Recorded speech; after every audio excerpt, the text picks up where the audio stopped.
Nous sommes de retour dans le studio de Sud Radio, la planète demain, bien sûr, où nous avons maintenant le plaisir d'accueillir Nassim Haramein, physicien et fondateur de l'International Space Federation.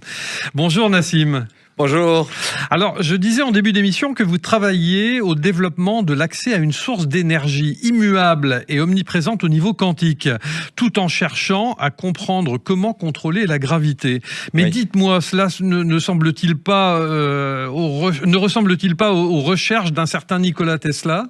Ah oui, Nikola Tesla avait travaillé beaucoup sur l'extraction d'énergie au niveau quantique, oui, qu'il appelait l'éther. Oui. Alors, pour que nous comprenions parfaitement votre projet, pouvez-vous nous expliquer le plus simplement possible quelles sont les missions de l'ISF, donc International Space Federation ? Oui, alors, nous sommes un centre de recherche qui font de la recherche théorique et d'application pour extraire l'énergie quantique qui s'appelle l'énergie de fluctuation du vide quantique ou l'énergie du zero point energy ou du point zéro qui a été découvert par Max Planck au début des théories de la naissance des théories quantiques. Max Planck on lui avait demandé d'essayer de faire une meilleure ampoules, parce que les ampoules, à l'époque, brûlaient très rapidement et tout ça. Et donc, il s'est penché sur le problème de la thermodynamique à l'époque, qui n'arrivait pas à trouver une solution qui correspondait aux expériences en laboratoire. Et il a écrit des équations qui décrivent un oscillateur harmonique, donc comme une petite particule qui oscille et qui absorbe des photons et qui les émet à différentes fréquences. Et il a fait une relation entre la fréquence d'émission thermique d'un système et de son énergie. Et quand il a fait ces équations, il a trouvé qu'à 0 Kelvin, il y avait encore de l'énergie dans le système. En fait, il y avait de l'énergie à l'infini. Donc, il y avait une source d'énergie qui faisait que les petits oscillateurs qui font les particules et la matière qu'on voit, ces particules sont énergisées par un champ électromagnétique omniprésent qui est partout. Alors, à l'heure actuelle, selon vous, la physique fondamentale est-elle en panne de progrès et de révolution technologique, comme on l'entend dire ? Qu'est-ce que vous en pensez ? Oui, absolument. Ça fait presque 100 ans que la physique fondamentale est coincée. On a un problème de relation entre les théories d'Einstein et les théories quantiques. Ils ne se comprennent pas, ils ne se parlent pas bien. Et notre solution, la solution qu'on apporte avec les papiers qu'on a publiés dernièrement, c'est de montrer qu'en fait, ce champ fondamental d'énergie quantique, il est au niveau de l'atome, au niveau quantique, mais aussi c'est la fondation de la structure de l'espace-temps décrit par Einstein. Et ça unifie donc les deux théories fondamentalement et ça ouvre les portes pour une technologie fantastique qui pourrait complètement changer notre vie et notre planète. Alors, cher Nassim, vous proposez une théorie d'unification de la physique quantique et relativiste qui permettrait de comprendre comment utiliser une source d'énergie présente dans les champs électromagnétiques quantiques. Mais comment est-ce possible ?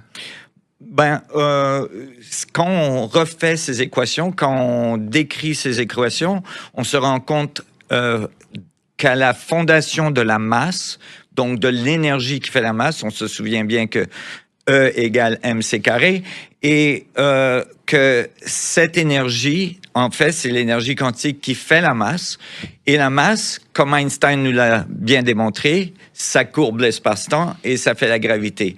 Donc, si on comprend comment la masse émerge de ce champ, on peut extraire de l'énergie, mais aussi on peut courber l'espace-temps et avoir une possibilité de contrôler la gravité qui changerait tout dans notre monde. Mais alors, quelles pourraient être les conséquences de ces nouvelles recherches ?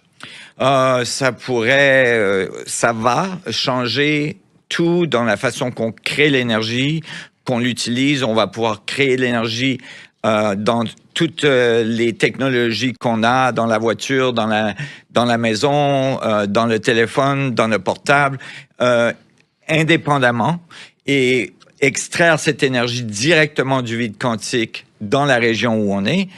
Et aussi, éventuellement, ça va créer une capacité de pouvoir contrôler l'espace-temps, de pouvoir courber l'espace-temps pour créer des champs gravitationnels.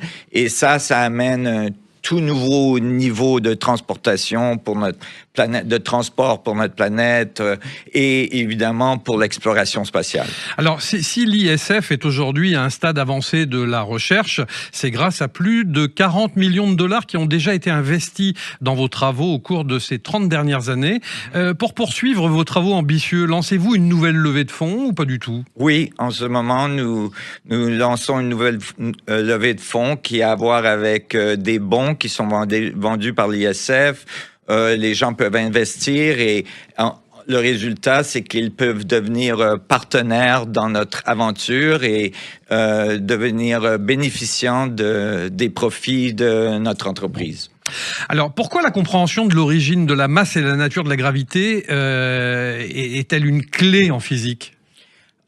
C'est à la base de notre compréhension de la réalité. La masse, l'énergie, toutes ces choses-là, on les a nommées, on les utilise tous les jours, mais on ne sait pas exactement d'où ils sortent, comment ils arrivent à notre niveau d'existence. Et de découvrir cette source, ça change tout dans la physique et notre compréhension de nous-mêmes et de l'univers, mais aussi dans la technologie qu'on peut développer à partir de cette compréhension. Alors, vous parliez de l'univers. Comment la connaissance de la structure de l'atome nous renseigne sur la structure de l'univers, justement? Parce que, en ce moment, les théories de l'univers nous disent que tout a commencé dans un point infiniment petit, qui a créé toute la matière, mais un peu comme un miracle de création de la matière. Maintenant, on aurait une compréhension beaucoup plus fondamentale de comment la matière émerge et quelles sont les mécaniques qui créent la masse, qui créent la charge, qui créent toutes sortes de choses qu'on observe et qu'on mesure dans notre univers, mais dont on ne connaît pas la source. Et à quels horizons de temps ces technologies vont-elles voir le jour ? Et c'est très possible que dans les circonstances dans lesquelles on est en ce moment et avec la physique qu'on a pu écrire jusqu'à maintenant après 35 ans de recherche, que dans les 3 à 5 prochaines années, nous pourrions voir des prototypes d'extraction d'énergie, du vide quantique, devenir